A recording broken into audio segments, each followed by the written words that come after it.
Hello, Byju's വേൾഡിലേക്ക് എല്ലാവർക്കും സ്വാഗതം. ഇന്ന് ഞാൻ വന്നേക്കണത് കുള്ളൻകോഴിയുടെ കുഞ്ഞുങ്ങൾ വിരിഞ്ഞതായിട്ട് നമ്മൾ കാണിച്ചു. അപ്പോൾ അത് കഴിഞ്ഞിട്ടുള്ള വീഡിയോസ് എനിക്ക് ചെയ്യാൻ പറ്റിയില്ല. അപ്പോൾ അതിൻ്റെ ഒരു വീഡിയോ ആയിട്ടാണ് ഞാൻ വന്നേക്കണത്. കുള്ളൻകോഴിയുടെ കുഞ്ഞുങ്ങൾ ബ്രൂഡറിലോട്ട് ഇട്ട് വെച്ചേക്കാണ് അതിനെ. അത് കുള്ളൻകോഴി 5 കുഞ്ഞുങ്ങൾ വിരിഞ്ഞിറങ്ങിയാണ്. 5 കുഞ്ഞുങ്ങൾ ഒരെണ്ണത്തിനത് കൂട്ടിലിട്ടിട്ട് തള്ളി ചിക്കി കളഞ്ഞ് ചത്തുപോയി.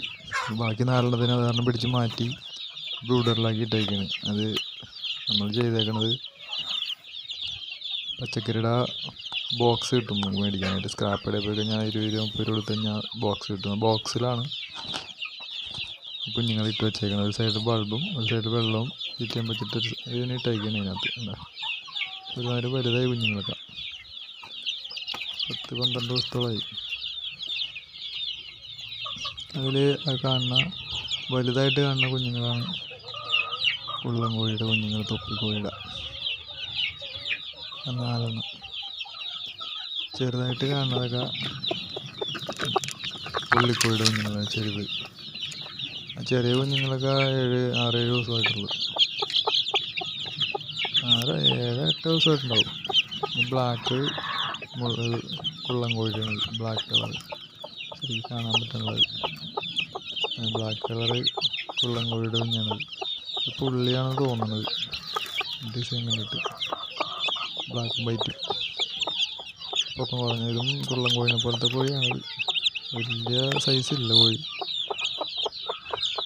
ചെറിയ ടൈപ്പ് കോഴിയാണത്. മറ്റേത് ഒക്കെ നല്ല ഡിസൈനുള്ളതാണ്. അപ്പോൾ വലിപ്പമുള്ള കോഴികളൊക്കെയാണ് കുള്ളൻകോഴിയുടെ കോഴികൾ. അത് കുഞ്ഞുങ്ങൾ അത് ഒരു സൈസായിരുന്നു. ബാക്കിയൊക്കെ ചെറുതാണ്. 6-7 ദിവസം ഒക്കെ ആയിട്ടുള്ളൂ എന്നാണ്. അപ്പോൾ ബ്രൂഡറിൽ ഇതിനെ മാറ്റിയിട്ടേക്കാണ്. ഇതിനകത്ത് ബ്രൂഡർ ചെയ്തേക്കണത് ഇതാണ് ഞാൻ കുറച്ചും പറഞ്ഞ പോലെ തന്നെ. നമ്മുടെ സ്ക്രാപ്പ് കടയിലൊക്കെ പോയി കഴിഞ്ഞാൽ പൊട്ടിപ്പൊളിഞ്ഞ മറ്റേ പച്ചക്കറിയുടെ വേസ്റ്റിൻ്റെ പാത്രം കിട്ടും. അത് മേടിച്ച് കഴിഞ്ഞാൽ വേസ്റ്റ് ഇട്ട് വെക്കുന്ന ബോക്സ് ഉണ്ട്. ആ ബോക്സ് മേടിച്ച് കഴിഞ്ഞാൽ ആ ബോക്സ് 2 മേടിച്ചാൽ ഒരെണ്ണത്തിൽ അടിവശം സാധാരണ ഇതിൽ വെച്ചിട്ട് മറ്റേത് മുകളിൽ കമത്തി വെച്ച് കൊടുത്തു കഴിഞ്ഞിട്ടുണ്ടെങ്കിൽ അതിൻ്റെ ഉള്ളിൽ ബ്രൂഡർ സെറ്റ് ചെയ്യാം. ഒരു സൈഡിൽ ബൾബിട്ട് കൊടുത്താൽ ഇതാകുമ്പോൾ അധികം ചിലവില്ലാത്തൊരു ബ്രൂഡറാണ്.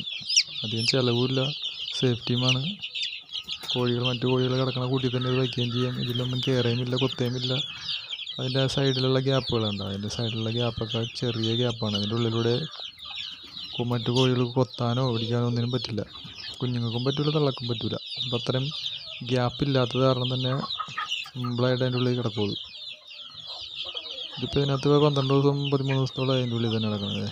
ഇതൊരു ബോക്സ് മുകളിൽ വെക്കാനുള്ളതാണ് അപ്പുറത്ത് കാണിച്ചത്. കുള്ളൻകോഴിയുടെ കുഞ്ഞുങ്ങളുടെ വിശേഷങ്ങളാണ്. അപ്പോൾ ഇവർ 12 ദിവസത്തോളമായി. നമുക്ക് വിരിഞ്ഞത് 5 വിരിഞ്ഞ് കുള്ളൻകോഴിയുടെ 5 കുഞ്ഞുങ്ങൾ വിരിഞ്ഞിറങ്ങിയതാണ്. കുള്ളൻകോഴിയുടെ 9 മുട്ട വെച്ചിട്ട് 5 കുഞ്ഞിനെ കിട്ടിയത്. ഇതിനകത്ത് നമുക്കിപ്പോൾ പടത്തിലുള്ളത് 4 ഉള്ളൂ. പുള്ളിക്കോഴിയുടെ 13 മുട്ട വെച്ചിട്ട് കിട്ടിയത് 4 കുഞ്ഞിനാണ് ആകെ കിട്ടിയത്. ബാക്കിയുള്ള മുട്ട മുഴുവൻ പോയി. ആകെ 8 കുഞ്ഞ്.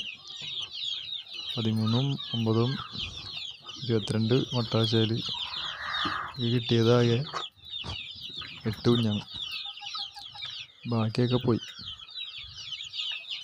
എന്താ പറ്റിയെന്നറിയാൻ പാടില്ല. മുട്ട എല്ലാം വിരിഞ്ഞിറങ്ങിയില്ല കുഞ്ഞുങ്ങൾ. 1-2 മുട്ടയുടെ ഉള്ളിലിരുന്ന് ചത്തുപോയി. പുള്ളിക്കോഴിയുടെ മുട്ട വെച്ചാലാണ് കൂടുതലും പോയേക്കണത്. എന്ത് പറ്റി എന്നുള്ളത് നമുക്കൊരു പിടുത്തമില്ല, പൊട്ടിപ്പോയത് എങ്ങനെയൊക്കെയാണെന്ന്. എന്നിരുന്നാലും പെട്ടെന്ന് കിട്ടിയാൽ 8 വലിയ കുഴപ്പമില്ല. അത് ഇരിപ്പുണ്ട്. ഇനി ഒരു 2 ആഴ്ച പ്രായം കൂടി കഴിഞ്ഞ് കഴിഞ്ഞാൽ പിന്നെ ഓക്കെ ആവും.